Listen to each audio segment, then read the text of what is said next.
Delivery ಆದ್ಮೇಲೆ belt ಹಾಕೊಳ್ಳೇಬೇಕಾ, ಇಲ್ಲಾಂದ್ರೆ ಹೊಟ್ಟೆ ಹಂಗೆ ದಪ್ಪ ಉಳ್ಕೊಳುತ್ತಾ ಅಂತ ಸುಮಾರು ಜನಕ್ಕೆ ಡೌಟ್ ಇರುತ್ತೆ. ಅದಕ್ಕೆ ಉತ್ತರ ನಿಮ್ಮ ಕಂಫರ್ಟ್ ತಕ್ಕನಾಗಿ ಚೂಸ್ ಮಾಡಿ. ಬೆಲ್ಟ್ ಇಂದ ಫ್ಯಾಟ್ ಸೆಲ್ಸ್, ಕೊಬ್ಬಿನ ಅಂಶ ಕಮ್ಮಿ ಆಗೋದಿಲ್ಲ. ಸೊ ಹೊಟ್ಟೆ ಒಳಗಡೆ ಹೋಗೋದು ಬೆಲ್ಟ್ ಇಂದ ಅಲ್ಲ. ಬೆಲ್ಟ್ ಹಾಕೊಳ್ಳೋದು ಸಪೋರ್ಟಿಗೋಸ್ಕರ. ಡೆಲಿವರಿ ಆದ್ಮೇಲೆ ನಿಮ್ಮ ಹೊಟ್ಟೆ ಮತ್ತೆ ಬೆನ್ ಮಸಲ್ಸ್ ವೀಕ್ ಆಗಿರುತ್ತೆ.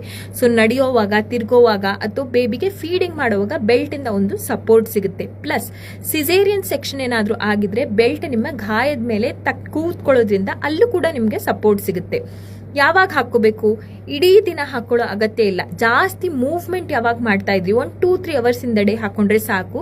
ರಾತ್ರಿ ಮಲ್ಗೋವಾಗ ತೆಗ್ದು ಮಲ್ಕೊಳ್ಳಿ. ನಾರ್ಮಲ್ ಡೆಲಿವರಿ ಆಗಿರೋರು ಕೂಡ ಬೆಲ್ಟ್ ಹಾಕೋಬಹುದು. 2-3 ಡೇಸ್ ಡೆಲಿವರಿ ಆದ್ಮೇಲಿಂದ ಹಾಕೊಳ್ಳಕ್ ಶುರು ಮಾಡಿ. ಆಚೆಯಿಂದ ಬೆಲ್ಟ್ ತಗೊಳ್ಳೋದು ತುಂಬಾ ಕಾಸ್ಟ್ಲಿ ಆಗ್ತಾ ಇದೆ ಅಂದ್ರೆ ಯಾವ್ದಾರೊಂದು ಹಳೆ ಸ್ಯಾರಿ ತಗೊಂಡು ಅದನ್ನ ಒಂದು 4-5 ಸತಿ ವಾಶ್ ಮಾಡಿ ಪೂರ್ತಿ ಗಂಜಿ ತೆಗೆದು ಆ ಕಾಟನ್ ಸ್ಯಾರಿ ಕೂಡ ಹೊಟ್ಟೆಗೆ ಸುತ್ಕೋಬಹುದು.